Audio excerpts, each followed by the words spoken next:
2000க்கும் மேற்பட்ட ரப்பர் தோட்டங்களை கொண்டிருந்த மலேசியாவில் தற்போது 1202 ரப்பர் தோட்டங்களே இயங்குகின்றன. பெரும்பாலான ரப்பர் தோட்டங்கள் செம்பனை தோட்டங்களாக மாறிவிட்டிருக்கின்றன. ஆனாலும் ஒரு நூற்றாண்டு காலம் வரை உற்பத்தியில் முதலிடம் வகித்து பெருமளவில் அந்நிய செலாவணியை மலேசியாவுக்கு ஈட்டித் தந்த அந்த ரப்பர் தொழில் வளர்ச்சி பெற வியர்வை துளிகளையும் இரத்த துளிகளையும் தொடக்க காலத்தில் சிந்தியவர்கள் இந்தியர்கள். 1877 22 ரப்பர் கன்றுகள் சிங்கப்பூரில் உள்ள பொட்டானிக்கல் கார்டனுக்கு அனுப்பப்பட்டன.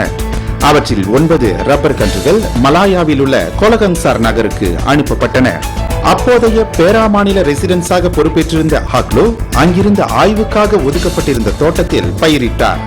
மலாயா மண்ணில் பயிரிடப்பட்ட ரப்பர் மர கன்றுகள் செழிப்பாக வளர்ந்தன. 1888 சிங்கப்பூர் பொட்டானிக்கல் கார்டனுக்கு நிர்வாக தலைவராக பொறுப்பேற்க இங்கிலாந்தில் இருந்து சென்றிருந்த H.N. ரிட்லி ரப்பர் பற்றிய ஆய்வுகளுக்கு தமது பதவி காலமான 1888 முதல் 1911 வரை துணையாக இருந்தார். ரப்பர் மரம் சீவி பால் எடுக்கும் முறைகளையும் சீர்படுத்த ரப்பர் தொழில் வளர தொடக்க காலத்தில் அரும்பணி ஆற்றினார். உலக சந்தைக்காக மலாயாவில் உற்பத்தி செய்யப்பட்ட காப்பியின் விலை 1896 படுவீழ்ச்சி அடைந்த போது காப்பி தோட்ட உற்பத்தியாளர்களிடம் ரப்பர் தொழிலில் ஈடுபடுமாறு H.N. ரிட்லி ஆலோசனை வழங்கினார். ரப்பர் கன்றுகள் பயிரிடப்பட்ட 5வது ஆண்டில் பால் தர அவை பக்குவம் பெற்று விடுகின்றன. காப்பி தோட்ட உற்பத்தியில் ஈடுபட்டிருந்த ஐரோப்பியர்களையும் சீனர்களையும் ரப்பர் தொழில் ஈர்த்தது. ரப்பர் தோட்டங்கள் மளமளவென்று பெருகின. ரப்பர் தோட்டங்கள் பெருக தொடங்கியவுடன் அவற்றில் வேலை பார்க்க தென்னிந்திய தொழிலாளர்களும் அதிக அளவில் மலாயாவுக்கு தெரிவிக்கப்பட்டனர். ஒப்பந்த முறையில் மலாயாவுக்கு கொண்டுவரப்பட்ட இந்திய தொழிலாளர்கள் அடிமை போல் நடத்தப்படுவதாக குற்றம் சாட்டப்பட்டு பெரும் எதிர்ப்பு கிளம்பியது. 1910 ஆண்டில் மலாயாவுக்கு ஒப்பந்த முறையில் தொழிலாளர்கள் கொண்டுவரப்படும் முறை தடை செய்யப்பட்டது. அதன் பின்னர் கங்காணி முறையில் தொழிலாளர்கள் கொண்டுவரப்பட்டனர். குறிப்பிட்ட கமிஷன் தொகையை பெற்றுக்கொண்டு தென்னிந்திய தொழிலாளர்களை இங்கு திரட்டி வரும் முறையே அந்த கங்காணி முறை. ரப்பர் தோட்டங்களுக்கு மத்தியில் கட்டப்பட்ட வசதி குறைந்த லயம் என்று சொல்லப்படும் வரிசை வீடுகளில் தொழிலாளர்கள் தங்கி சீனர்களை விட குறைந்த ஊதியத்திற்கு வேலைகளை செய்தனர். தோட்ட அதிகார வர்க்கத்தினரின் அடக்குமுறைகளில் சிக்கி சுகாதாரமும் பிற வசதிகளும் அற்ற குடிசை வீடுகளில் வசித்துக் கொண்டு ரப்பர் காடுகளில் வேலை செய்து மலேரியா கொசுக்கடிக்கு இலக்காகி உயிரிழந்த இந்திய தொழிலாளர்கள் பலர். தோட்ட தொழிலாளர்களின் அவல நிலைக்கு பரிகாரம் தேட நாட்டின் சில பகுதிகளில் அப்போது புதிதாக தொடங்கப்பட்ட சில இந்திய இயக்கங்கள் ஆங்காங்கே குரல் கொடுத்தன. 1928 ஆண்டு முதல் நாள் ஒன்றுக்கு 50 காசு தந்து வந்த தோட்ட நிர்வாகம் 1937 ஆண்டு இறுதியில் 10 காசு குறைத்து நாள் ஒன்றுக்கு 40 காசு மட்டுமே தரப்படும் என அறிவித்து விட்டதால் CIAM எனப்படும் மலாயா இந்தியர் சங்கங்களின் சம்மேளன தலைவர்கள் பத்திரிகை வாயிலாகவும் சம்பந்தப்பட்ட நிர்வாகத்திடமும் அறிக்கைகள் கொடுத்தனர், வேண்டுகோள் விடுத்தனர். பலன் கிடைக்கவில்லை.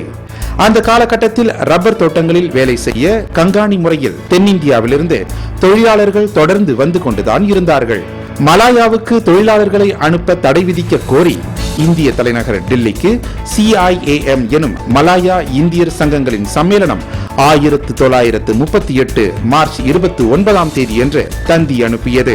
மலாயா தோட்ட முதலாளிகள் சங்கமான UPAM எனும் united planting association of Malaya சம்பள குறைப்பு செய்ததாலும் தொழிலாளர்களுக்கு தேவைப்பட்ட அடிப்படை வசதிகளை முறையாக செய்து தராததாலும் இந்திய அரசாங்கம் உடல் உழைப்பு தொழிலாளர்களை மலாயாவுக்கு அனுப்ப 1938 ஜூன் 15 தடை விதித்தது.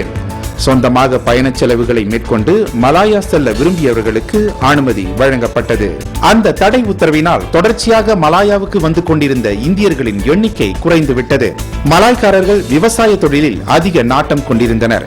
சீனர்கள் ஈய தொழிலிலும் கட்டட வேலையிலும் வர்த்தகத்திலும் ஈடுபாடு காட்டி வந்தனர். இந்திய அரசாங்கத்தோடு பேச்சுவார்த்தை நடத்த மலாயா அரசாங்கம் ஒரு தூதுக்குழுவை 1939 ஜனவரியில் அனுப்பி வைத்தது.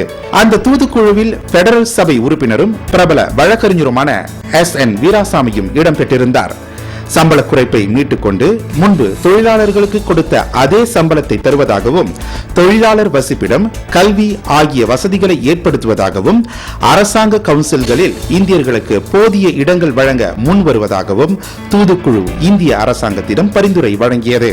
தொழிலாளர்கள் அதிக அளவில் மலாயாவுக்கு செல்வதில் பலவித கட்டுப்பாடுகளை இந்திய அரசாங்கம் விதித்திருந்ததால் 1940, 1941 ஆண்டுகளில் மிக குறைந்த அளவிலேயே தொழிலாளர்கள் மலாயாவுக்கு வருகை மேற்கொண்டனர். 1939 அக்டோபர் 1 முதல் மீண்டும் நாள் ஒன்றுக்கு 50 காசு சம்பளம் தரப்பட்டது. 1941 டிசம்பரில் மலாயா, சிங்கப்பூர் பகுதிகளில் இரண்டாவது உலகப் போர் மூண்டு ஜப்பானியர் ஆட்சி ஏற்பட்டவுடன் இந்திய தொழிலாளர்களின் வருகை முற்றாக நின்றுவிட்டது.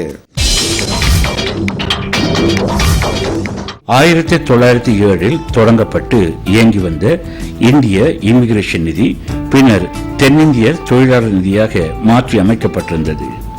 அந்த நிதியின் மூலம் பல இந்தியர்கள் இந்தியா திரும்பியுள்ளனர். இந்தியாவுக்கு நிரந்தரமாக செல்ல விரும்பிய இந்திய தொழிலாளர்களுக்கு இந்த நிதி மூலம் இலவச பயணச்சீட்டு வழங்கப்பட்டு வந்தது.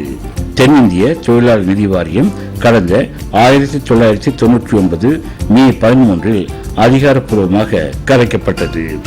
தென்னிந்திய தொழிலாளர் நிதி வாரியத்திற்கு நிபும் திபால் ஜலான் புக்கிட் பஞ்சோரில் தனக்கு சொந்தமாக இருந்த 15 ஏக்கர் நிலத்தை அப்போதைய பினாங்கு மாநில மாய்கா தலைவரும் வர்த்தக பிரமுகருமான அருள்மாமணி NTS ஆறுமுகம் பிள்ளை நன்கொடையாக வழங்கியிருந்தார். அந்த நிலத்தில் முதியோர் இல்லம் எழுப்பப்பட்டிருந்தது. முதியோர் இல்லம் வீற்றிருந்த 15 ஏக்கர் நிலத்தில் அதிநவீன தொழில்நுட்ப கல்லூரி ஒன்றை அருள்மாமணி NTS ஆறுமுகம் பிள்ளையின் பெயரிலேயே கட்டுவதற்கு அரசாங்கம் முடிவெடுத்தது. கடந்த 2004 ஆண்டு இறுதியில் இதன் கட்டுமான பணிகள் முற்றுப்பெற்று 2005 ஜனவரி மாதத்தில் இக்கல்லூரியில் மாணவர்களும் சேர்க்கப்பட்டனர்.